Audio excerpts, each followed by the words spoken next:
Hello and welcome. We are live. We're live on LinkedIn. We're live on Facebook. We are live on YouTube. Thank you for being here. Perhaps you're on the podcast listening right now as well to the recorded session, but brilliant. Thank you for being here.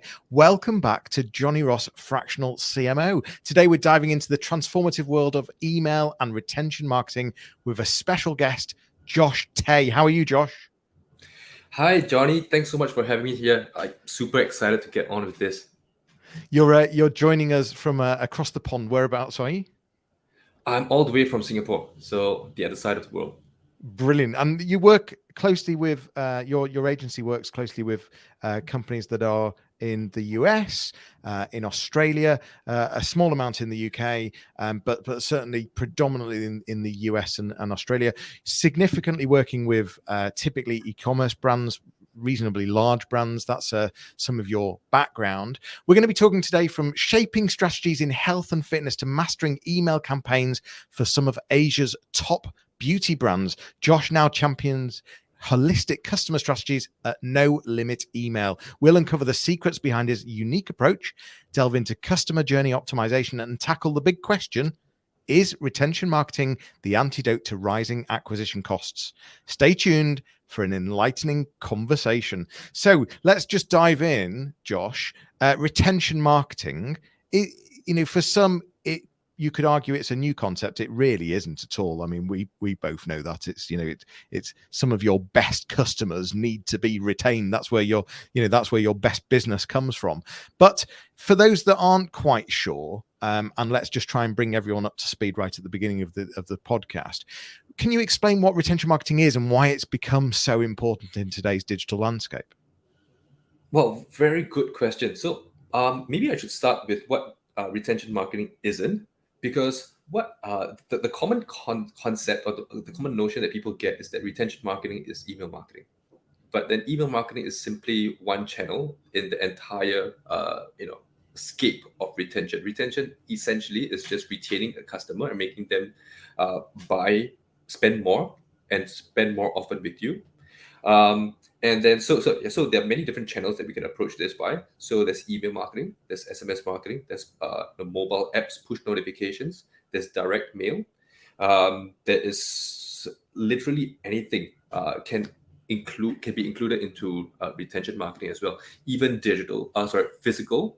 If you have a pop-up store, if you have you're in big box, all of that, as long as you have a customer that is an existing customer, that actually comes into retention marketing, which brings me to the next point, that retention marketing cannot exist on its own. Just because, like you said, okay, retention marketing is focusing on existing customers, but there needs to be like some form of like a flywheel effect between retention marketing as well as acquisition. So if retention, the common problem right now in the whole world is that they are media buyers, right? People who are running ads, running traffic. It could be organic, it could be paid, and then once they hit the website, it's to get stuck there, right? There's no continuation after that. Then it's a handoff to the retention team. So from that side of things, retention team has zero insight into what's going on in the acquisition team, and the acquisition team can't be bothered as to what happens after that, because for them their metric is just send traffic, right, or reduce the CPA. That's it. Their job is done. But then there's the retention team. That retention strategy doesn't power the acquisition strategy, and this is something that we at No Limit Email, we are pretty passionate about. We are passionate about aligning the entire customer journey and making sure that acquisition is powered by retention, and then acquisition then powers retention again.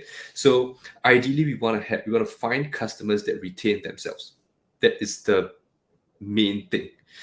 One of the biggest things is that for retention teams or retention marketers to say like, oh yes, we need to increase lifetime value and stuff like that.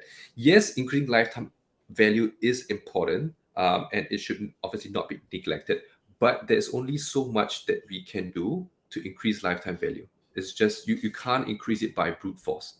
At the end of the day, quality of audience also plays a huge role in the longevity of a client, of a customer, and how much they spend. So it has to be it's a two-way street here. So retention teams have to work very closely with acquisition teams, and acquisition teams so likewise. So I was very interested to hear what you were talking about there in terms of it's about finding the right customers that not only are going to buy, but are also going to want to be retained. And that's about working acquisition and retention working closer together. So how do you define that then? What do you put into place in terms of strategies, or what do you put into place to try and how do you define them? Right. So one of the things that we are very big on is zero-party data. So for those people who are quite new to the concept of zero-party data, it is basically customers willingly giving you their information. This can be in the form of surveys, it can be in the form of quizzes and stuff like that. Those are the typical things that people understand about zero-party data. Post-purchase surveys, NPS surveys, all these are qualitative data points that tell you, about a little bit more about the customer. But then we also kind of need to understand what is the intent of a customer. What makes them want to buy? Why are they buying? When are they going to buy? Like for what reason? Is there something that happened in their life that's causing them to need to buy this right now? Was there what are they going to use it for? So these are some of the different questions that need to be answered pre-purchase, just so that we can create a customized message to frame the pitch right for the customer. If not, there's no relevance, right? Typically what happens is that people opt in to a pop-up. They go through a very standard welcome flow, right? Just like, hi, welcome to so-and-so family. Here's your 10% off. And then they go another email like the next day talking about the company, and then talking about the best sellers. It's a standard flow, right? But then there's no context into the person's life. So one of the things that I recently discovered in the past 1-2 years that we've been doing very actively is adding zero-party data collection points in the pop-up, because that is the point of highest intent. So in the pop-up, let's say a customer fills in their details. The question would be, how much is an email address worth to you? Right? So when you're sending traffic, you're just collecting email addresses, but then how do you predictably convert these people in your welcome flow? How do you create a customized message that tells them, this is why you need it? So with zero-party data points, let's say we are collecting 2 to 3 zero-party data points, right, in the pop-up. So they fill in the email address, and then you can be asking them, hey, if you are a supplement brand, for example, let's say weight loss supplements. So you can be asking them, what is your main priority at this point, right? So for some people, it might be fat loss. For some people, it might be, getting their blood in order, right? These are both subsets of weight loss, but then with very different intentions and very different outcomes that they want to have. So in your messaging, it has to be very different as well. The next point you can be asking would be, when are you looking to buy? Something as simple as that can drastically change the way the cadence in which you send marketing messages as well. If someone tells you that they're looking to buy in like the next 30 days, or they're just shopping around, like, do you want to be giving them a deep discount? Doesn't quite make sense, because the intent is not there. However, if someone tells you that, they're looking to buy within the week because it's extremely urgent to them, yeah, by all means push the sales, right? You can be also asking them, like, who are you buying this for? Is it buying for yourself? Is it buying for a friend? Are you buying as a gift? All three require very different contexts as well. So this is how we optimize our welcome flows, and then we split our flows based on the different messages that are required that the customer wants to receive.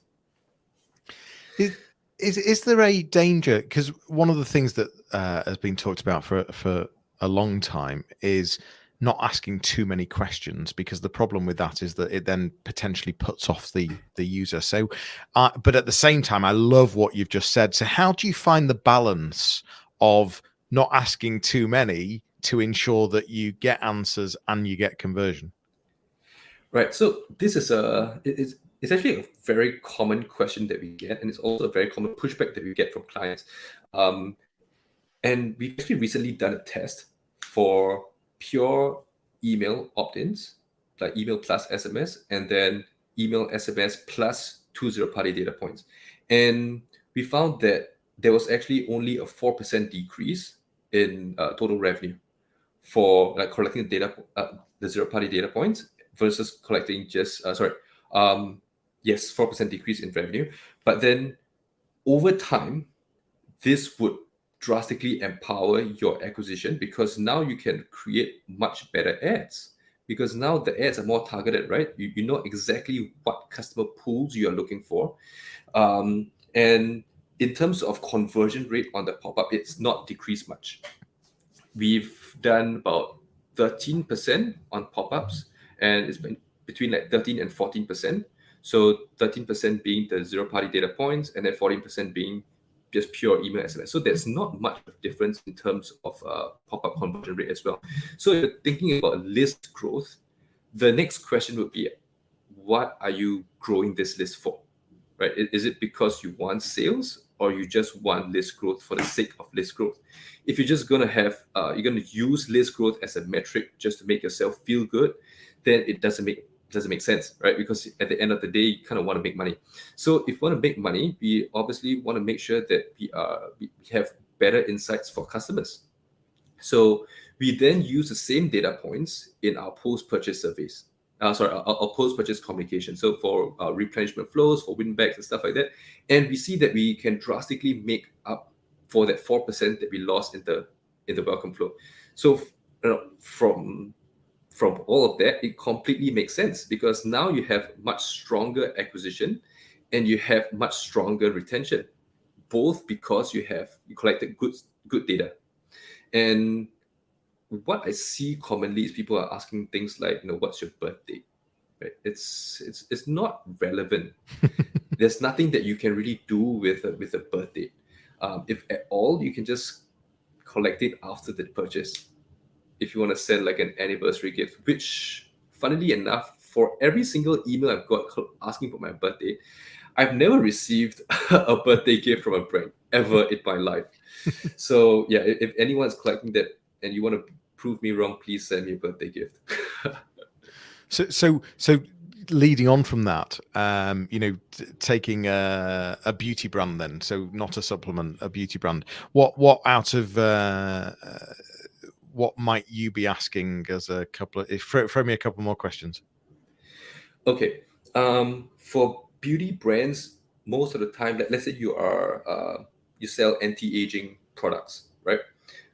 You can be asking them questions like, what is the main goal? What's your main skin concern right now? Is it fine line reduction? Is it smoother skin? Because both are also effects of anti-aging, right? Or is it brighter skin?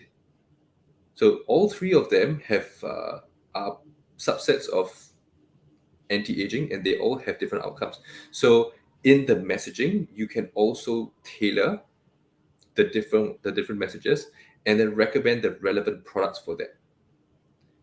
So that's one use case that you can have. You can also be asking questions about what are they looking for in anti-aging product, because this allows you to frame your USP in a much stronger way, and this allows you to differentiate yourself in your brand indoctrination emails. Something as simple as like, are you looking for fast results? Right? Some people just want fast results. They don't care about the ingredients. They don't care about anything else. So for people who are asking about fast results and they want this kind of thing, just show them your results, your before and after use cases, the percentage increase, the efficacy, and stuff like that. These are the people that this type of proof would work very well on. There are other people who are looking for clean ingredients, for example. For these clean ingredient people, then you have to talk about your manufacturing process, how it's safe, all the tests that you've done, all the organizations that have approved, all the authorities that have gone through third-party testing, stuff like that. This is stuff that they care about. And then you can also have people who are looking What was the question again? No, what did I say? no, I understand. I understand what I forgot. Yeah. you're saying. No, I understand what you're saying, and what you're ultimately saying is find out why they're wanting to buy it, and Yeah. what they're expecting from it as well. And those two things, just as examples, are a great way to then be able to build on getting the messaging absolutely nailed in terms of the relevancy, which I'm really loving. And just by the way, one of the things that we were talking about prior to going live was that a lot of the organizations you work with are using Shopify, and you heavily use Klaviyo as well. Yeah. You're not fixed to it, but you do heavily use it. I love Klaviyo. I think it's brilliant, and I can see how you can integrate that. So you're talking about the acquisition and retention working together, and I understand in terms of, I think you've given a brilliant example in terms of the pop-up. I'm wondering if there's anything that happens prior to that that needs to work better together, or is that the starting point? Is it where we are generating data to then work out what to do and how to work with those people, or does retention need to feed into any of the earlier stages? It's not a trick question. I'm just wondering if that typically happens. For most retention teams, we don't have insight into anything in the ad manager and stuff like that. So the pop up is the It's the earliest point. starting. Yep. Yeah, it's the earliest point in which we have control over. Yep. So what we do is that we work very closely with our ad partners, and then we provide them with the insights as to what we collected. So let's say we have buckets of people who are we have a certain percentage, and then let's say we're collecting 3 different data points. We have many different buckets, right? Because three times 3 times 3. So we have all these different buckets, and then we can create specific creative for that, which I've never heard of an ad team that isn't happy of getting some kind of direction and having a better outcome for their performance as well. Yeah, and yeah, I'm really liking the idea. So we then what's the next step after pop up then? So you've got these buckets where you start understanding the different types of people, and then you're then putting them directly onto workflows. Yeah. We put them directly into the automation, and they go through things like the welcome flow. So our welcome flows are also powered by we have email, and we also have SMS. And if the brand that we're working with has an app, then push notifications also become a thing. So it all has to be timed perfectly together, so that we have a team of strategists who are going to be looking at the different times. We also have dedicated tech team and a QA team that's looking into all the sending domains, looking into all the different tech aspects to make sure that nothing is clashing. Because at any one point in time, people can be going through multiple flows at one point in time, right? So how do we prevent people from getting multiple messages that would be conflicting? So that's another concern as well. And typically, how do you use SMS and email? I'm hearing that you're not just picking one over the other; you're using them to work together. Is that right? Yeah, we use it together. So for people, if let's say someone opts in for an SMS, then we obviously send them an SMS, because it's not very nice, right? We ask them for a phone number, and a phone number is quite intimate, and then we don't send them the SMS, then they'll be thinking like, okay, so what did I give my SMS for? So if they did consent to SMS, then we definitely want to give them an SMS as the first welcome communication. And then for those people, we wouldn't send them like the typical welcome anymore, because they've already gotten that. Right. So, but if they haven't opened that and they haven't transacted, then we'll follow up with an email. So we also use direct mail for some of these things. So if let's say in the post purchase, someone has purchased from a long time ago, and then they haven't come back again. So there's this win back flow that we implement. Win back flows would be for people who are customers who have been disengaged. So depending on the different segments, if let's say they have been disengaged for the last 90 to 120 days, right, they might get you might have one specific offer for these people. For people within 120 to 180 days, they have a different offer, and then based on the order value also they have a different offer. So part of the entire retention strategy is also offer testing. It's not so much just sending emails, sending SMSs and stuff like that, because offers drive people. People buy because there's a reason to buy. And if we are not enabling the sale, then it defeats the entire purpose, because marketing is not sales. Sales is an outcome because of good marketing. And a large part of good marketing is a message, and the message has to resonate with the customer, and the customer has to want something. And the something that customer wants is a good product that's tagged to an offer. So because of that, so we also we want to make sure that we are testing different offers based on unit economics. So we have we go through unit economics exercises with the clients to make sure that they have all their costs down right. If our clients have a finance team, we'll be working with the finance team. If they have if there's a CFO, we'll be discussing this with the CFO. So as you can see, it's a much bigger realm of marketing that we are playing with, rather than solely email. Because email is let's just say it as it is. Email isn't hard, but it's a holistic marketing strategy, that email marketing that supports business growth, that is hard. Like, how do we support the business and all of its business KPIs? That is something that most agencies, I dare say, are not doing effectively, and that's one of our biggest aims. I I sort of do and don't want to ask you this question because, as you say, retention marketing isn't just about email marketing. And I'm also hearing that the more relevant things are, the more chance that things are going to work anyway. But I'm curious about subject lines and whether you have any tips and tricks for actually getting those emails opened in the first place, because our inboxes are just so full of email. And then I also want to talk to you about offers in a minute, but just firstly, am I being way too broad by asking that question in the first place? What are tips on how to get those emails open? But I am curious, how do you get them opened? Okay, so subject lines and open rates are quite contentious right now because of like Apple's privacy and stuff like that. So there are some emails that automatically get open, so it's not an entirely accurate metric. But obviously, we also still want to ensure that emails are our send rate is decently high. So as for subject lines, there's no real tactic that we can use. Other than a good copywriter, obviously, we obviously have to have a good copywriter that understands the customer and what they want. But then we are strong believers that there is no one trick that can get you consistent sales.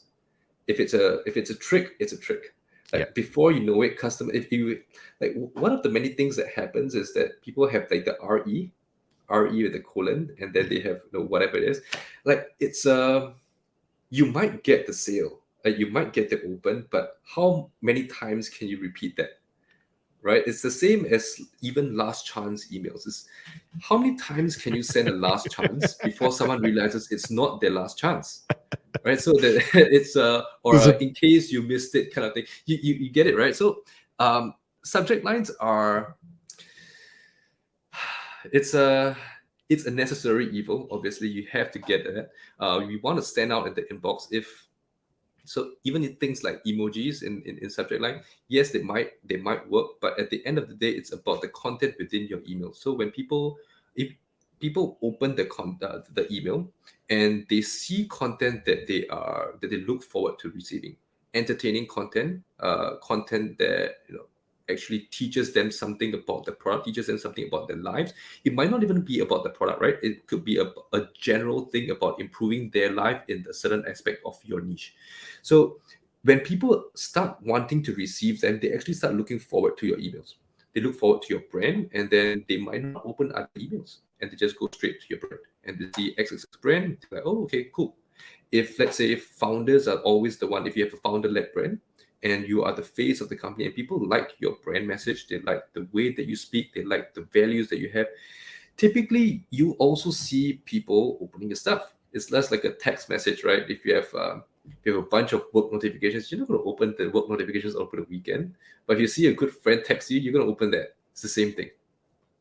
Yeah, and it goes back to the power of segmentation, the power of buckets, the power of relevancy, and really understanding the customer, really understanding the why they want to buy, what they're wanting, and so I actually really like your answer. You talked about offers, and likewise with emails, if you're using the or the emoji every single time people sort of, or that last chance email. Is there a danger with offers do the same thing? So there's always an offer, there's always another offer around the corner. And I guess my question is twofold. First of all, can we is the time when companies are giving too many offers? And secondly, what about brands that are trying to get across the value of the brand and there's a huge resistance from the CEO or from the founder to even remotely consider an offer? And working with some of the size of I know you work with 8-figure brands across the world. I'm sure that must be something that comes up. So two things: can we end up doing too many offers? But more importantly, what about brands that resist even doing an offer? Yeah, that definitely is a danger in running too many offers, because we train customers to anticipate there's going to be another offer, right? So then there's no urgency anymore. So no matter how many times you say it's the last chance, closes tonight, people are not going to react anymore, because there's just been trained, right? So what we do as well is to vary offers. So not only do we do like site-wide discounts, because site-wide discounts tend to have a typical effect on people. So it might work for like super big sales events, like things like Black Friday, Cyber Monday. Yeah, sure, do it like 25% site-wide, stuff like that. But then if you are going to be running this often enough, people are going to be like, oh, okay, so what's the big deal about 25%? And they'll keep expecting more and more and more, and to the point where they will never buy full price again, which obviously hurts your margin. So do you want quick cash, or do you want sustainable cash down the road? So offer testing is going to be crucial. Understanding what products need to be moved, that's also something that needs to be considered. So we look into apps like Cogs to understand what's the product movement like. We speak to the ops teams to understand, are there any slow moving products? Are there any products that are moving too fast? If the products are moving too fast, we definitely don't want to keep talking about them, right? If we know that they're gonna make the next purchase in the next 6 months, right, and there isn't any inventory left, and this is a product will sell by itself, yeah, we can hold back on campaigns for this, because customers already know and they're going to buy this anyway. So this is something that we work closely with brands for. On the other side, about not wanting to discount at all, we definitely have had lots of experience with that. We've had some brands who, super resistant to anything to do with direct sales, right? They don't want any kind of direct response messages. It's pure brand, and that's also fine. So, but then there needs to be a balance between what the company wants to say and what the customer wants to hear, right? That essentially is the job of a marketer, is to bridge both the company's objectives with the customer's objectives, and that is where the customer journey comes in. So we have to start thinking about things from the customer's point of view and not so much on the brand's point of view. Yes, we want to make sure that the customer thinks highly of the brand, but to what point, right? If you're gonna sound all highfalutin and stuff like that, like the customer's just gonna be like, oh, okay, sure. Well, again, like you're gonna be talking about yourself, right? That's not gonna work. So there needs to be varied types of content. So there can be product-related content. So product-related content could be highlights, it could be product education, it could be product comparisons. There are countless different variations within a product highlight. Then there's obviously going to be engagement kind of content. It could be blog posts that you're sending. It could be short snippets of viral content. It could be a plain text message from the founder. It could be a recurring content. Let's say sometimes you can have Sunday self-talk, something like that, right? This could be, it's nothing related to the product, but it's just about empowering the customer, giving them something to look forward to, giving them a motivational message, stuff like that. So there are also many different engagement content pieces. It could be a quiz within the blog, within the email. It could be a quiz. It could be an email linking out to a quiz for customers, for people who have not bought before and have been in the list for, let's say, the last 90 days. Then we're going to have social proof content. We have promotional content. We have VIP content. So within our campaign planning strategy, we have a bunch of all these different things, and then we make sure that we are sending the right types of content to the right segments, as you mentioned, right? So because that's going to be extremely important. And the number of campaigns that we send obviously has to come into, we have to consider what is the revenue target of the brand. So we work backwards. So by understanding what's the revenue target of the brand per month, we're going to look at, okay, what's the typical trend? Because there's also a difference between what you want to achieve with email, SMS, and direct mail versus what is likely to happen. So with that, we have to understand what's historical, right? What is likely to happen, and then what the company wants to happen, and then what you need to do in order to bridge that gap from historical into the future. So that is what some of the stuff that we do, on a quarterly basis as well. And I've heard that it doesn't have to be about the offer. There's actually a ton of other types of content that you can use that would bridge the gap between the customer and the client. And go on, you're going to say something, Josh? Yeah. So one of the big things that I'm just a huge proponent of customer enablement. It's just about enabling the customer to buy better. If the customer can make a better decision, a better buying decision, they can feel more confident about the product. They can feel like they have learned something. That is all that matters, because there's an increase in trust, and you're moving them one step closer to the purchase or to the next purchase. So we have to think about things in terms of helping the customer rather than helping the company sell more. It's a very subtle nuance, but then it completely changes the way you market. So it's the same thing for whether you're in e-commerce or whether you're in B2B or whether like any form of marketing. Is the same thing. You need to be able to create enablement content for customers so that they can move closer to the purchase. Otherwise, it's just going to be knocking on a door that is empty. So customer enablement is the new retention marketing. I guess you could say that. I like it. It's actually, it's not just about retention. It's not just retention marketing, but even I think it could even work for ads. Like if the ad creative, if the video it's nonsensical, you might get some attention, but there's a low chance you get the sale, right? But if you actually, if you learn something, I've seen brands do things like eczema honey and stuff like that, right? And then you show like a real life use case of the transformation of this thing, and you kind of learn about it, and you're like, oh yeah, actually this might be something that my kid could benefit from. And you explain briefly about the benefits of honey, how the honey works, and stuff like that. They've learned something. There's some form of value in there, right? You don't need to make the full pitch, but then once they hit the landing page, and they'll be like, yeah, okay, and now I'm going to learn something else.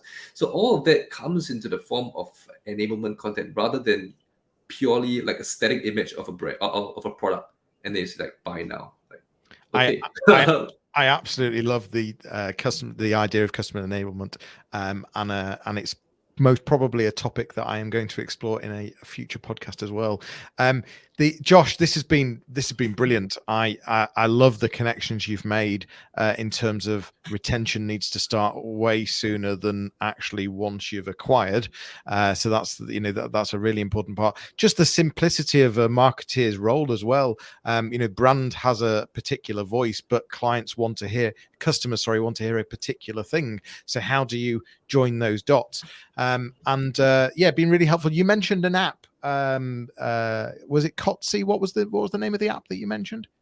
Cogsy, Cogsy. Cogsy. We'll put that in the show notes. And Josh, for perhaps there's a founder or a CEO listening or watching right now. They've got a big brand on Shopify, on e-commerce. They really want to grow and change things. They need to speak to you, Josh. Where do you hang out? Where do you hang out? What? Tell me. So the company's No Limit email. Tell me the website address, and where do you hang out personally as well? The email, the address would be just nolimitemail.com, and you can just find me on LinkedIn. If you type in Josh Tay, you're probably going to be the first one there. Josh Tay on LinkedIn. We'll put everything in the show notes. What a brilliant episode. Josh, thank you so much. This has been Johnny Ross, Fractional CMO. We've been unlocking the secrets of retention marketing. And I think Josh has seriously inspired us in terms of how to actually rethink our retention marketing strategy. It's been Johnny Ross, CMO. We've been live on LinkedIn, and you may have been listening to the podcast. Please do subscribe, tell your friends, come back for more, and we will see you all soon. Thanks again. Take care.